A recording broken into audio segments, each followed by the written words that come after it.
Olá, seja muito bem-vindo à nossa Escola Bíblica, o nosso cantinho onde juntos podemos desfrutar da Palavra de Deus e podemos aprender mais acerca da sua vontade e do grande objetivo de Deus, como ser felizes nesta terra e um dia no céu com Ele. Vamos, por isso, a continuar a estudar, a aprender e a aprofundar os temas maravilhosos que a Bíblia nos traz. Para tal, hoje contamos com a presença do nosso querido pastor João Catarino. João Catarino, obrigada por estares aqui connosco. Olá Rita, viva, prazer é todo meu e continuamos a estudar a Bíblia do Senhor juntos. E, por isso, porque queremos falar de Deus, queremos compreender, conhecer e, acima de tudo, aprender mais de Deus, vamos já começar com a nossa aula bíblica. E vamos começá-la, como sempre, com o nosso sumário. João, qual é o sumário de hoje? O sumário leva-nos de volta outra vez à Babilónia. Isto porquê? Porque a Babilónia não somente se embriaga com o vinho da sua prostituição, como ainda embriaga também as nações à sua volta. Portanto, tem uma influência geral, generalista, vamos dizer assim, que transcende as suas próprias fronteiras.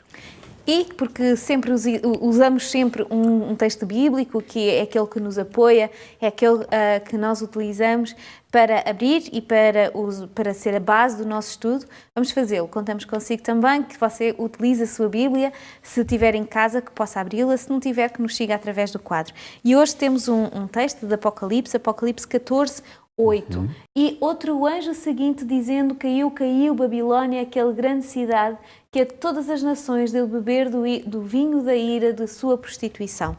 João, este é um texto que, fora do contexto, se nós olharmos só assim para ele, não conseguimos perceber muito. Há um anjo que nos diz que há uma Babilónia que vai cair, mas que vai beber da ira, não é? Da sua prostituição. Vemos aqui quase uma vingança ou uma consequência de uma ação. Explica-nos melhor o que é que este texto nos quer dizer, o que é que ele é importante para nós. Esta é uma história longa. Longa porque... Temos 10 minutos. Temos 10 minutos. Mas é uma história longa que podemos resumir, porque algumas pessoas dizem que a Bíblia resume-se a uma história de duas cidades. Jerusalém por um lado e por outro lado Babilónia. Jerusalém é a cidade de Deus, portanto onde se encontra o povo de Deus, e também a cidade da verdadeira adoração. Em oposição a isto aparece Babilónia, portanto a cidade, vamos dizer, da contrafação, a cidade da violência, da opressão exercida sobre o povo de Deus, como já vimos também no passado, da falsa religião e, sobretudo agora, para nós hoje, neste estudo que vamos fazer, interessa-nos este ponto, cidade também simbólica da rebelião aberta contra Deus. Nós vemos isso em várias etapas da Bíblia, quando fala-se em relação à Babilónia. Mas se nós pensarmos, por exemplo, na Torre de Babel... Exatamente, foram homens que se rebelaram contra Deus. Está tudo ligado. Já agora a palavra hebraica para a Torre de Babel, neste caso para Babel, é exatamente a mesma palavra para Babilónia. Portanto, que significa grande confusão, grande mistura, um sincretismo, um pluralismo onde ninguém se entende. A verdade é que quando nós olhamos para a Torre de Babel, nós encontramos aqui vários paralelos que nos ajudam a perceber melhor este espírito de Babilónia e este vinho, não é? Estas falsas doutrinas, estes falsos ensinamentos que são veiculados através de Babilónia. Ou seja, nós conseguimos tirar ideias de Babilónia e ideias de Babel e elas duas têm características que nos podem ajudar a compreender este texto. Exatamente, sem dúvida alguma. Não é só o nome que elas têm em comum. Não. Por exemplo, se nós voltarmos o nosso pensamento para a Torre de Babel, nós para o fazermos temos que voltar ainda ao pensamento um pouco mais atrás. Portanto, para o projeto divino, no momento da criação, para o momento em que Deus idealiza, projeta e reflete sobre aquilo que será o nosso destino enquanto seres humanos criados. E Deus tinha claramente isso logo no início: multiplicai-vos e enchei a terra, espalhai-vos.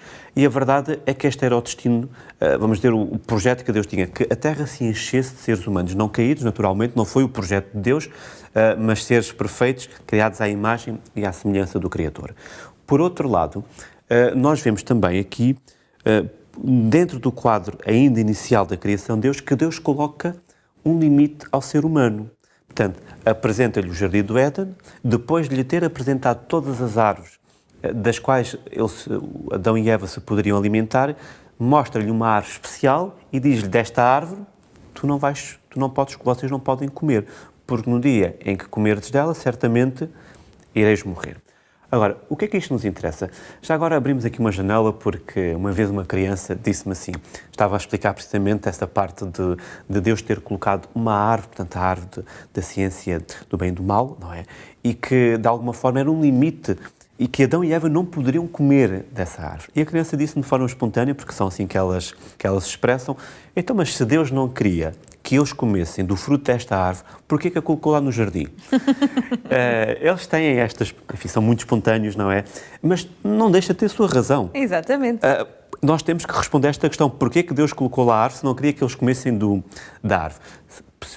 Precisamente para que eles tivessem consciência, e esta árvore era o símbolo dessa consciência, vamos dizer assim, era a expressão visível de que eles continuariam a ser homens e mulheres, seres criados, não criador. Portanto, digamos que seria ali a barreira visível que distinguia entre Deus e o ser humano. E nós precisamos disso. Exato.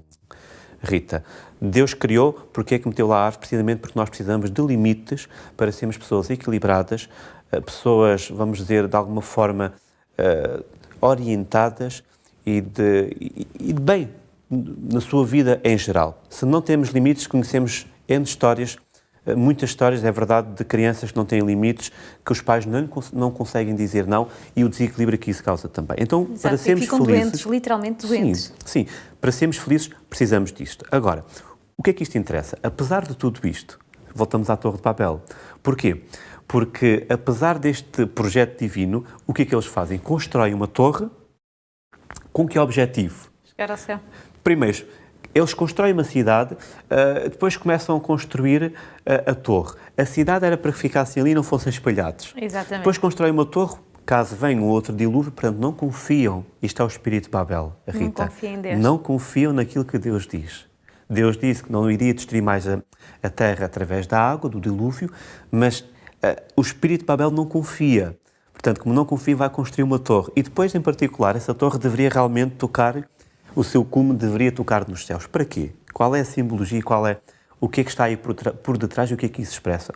Uma coisa muito simples, portanto, um aspecto que traduz de uma forma plena aquilo que é o espírito de Babel. Mais uma vez, nós vemos um movimento de baixo para alcançar a Deus. Ou seja, mais uma vez, vemos o homem a tentar chegar ao lugar que é de Deus. Portanto, a tentar ocupar, quase como se fosse destornar o próprio Deus para que ele agora possa reinar no lugar de Deus. Isto é o espírito de Babel e, consequentemente, Rita, é o espírito de Babilónia também. Portanto, quando fala aqui do vinho da prostituição, quando fala do seu próprio vinho, de tudo isto, da sua própria ira, nós estamos a falar de falsos ensinamentos, falsas doutrinas, deste espírito de Babilónia. Este espírito que procura substituir o Criador pela criatura, que procura direcionar a mente dos adoradores não para o Criador, mas para a criatura. Portanto, quando nós falamos realmente de toda esta passagem bíblica, é isto que está em mente. Portanto, o espírito de Babilónia. Claro que isto tem a ver, e temos que o dizer novamente, com falsos ensinamentos, falsas doutrinas. No fundo, tudo isto é o espírito de Babilónia. Tudo aquilo que não é correto, tudo aquilo que não é de Deus, tudo aquilo que se opõe a Deus, é exatamente isto que traduz melhor este retrato de Babilónia. É como elas fossem o representante do pior que há no homem, não é? O orgulho, tudo o pior que há no homem está representado nestas duas cidades e consegue ser visível e palpável aquilo que nós, intelectualmente, muitas vezes odiamos. Às vezes pomos em prática sem querer, mas aquilo que nós sentimos e sabemos que é mau, estava representado lá, não estava? Sim, sem dúvida alguma. Aliás, Babilónia torna-se o símbolo do orgulho do ser humano, mas também da sua inevitável queda.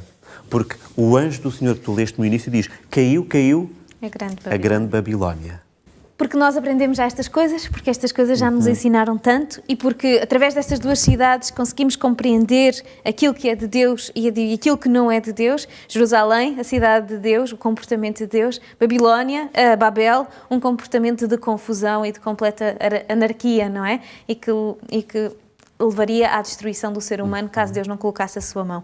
Mas isto podemos aprender, pondo em prática, porque olhamos para estas cidades, compreendemos o texto, mas o que é que isto é importante para mim? Qual é a diferença que este texto pode fazer na minha vida?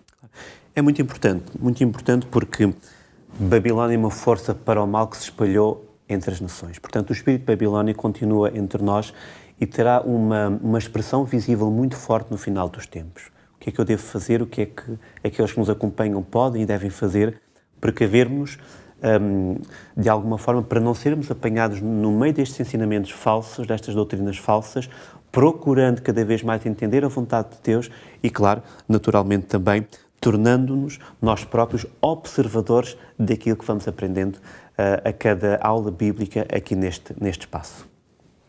E é um convite continuarmos a aprender, a aprofundar e a aplicar na nossa vida a vontade de Deus. Nós queremos continuar a estudar juntos a Palavra de Deus e queremos contar com a sua presença. Por isso, encontramos-nos até lá.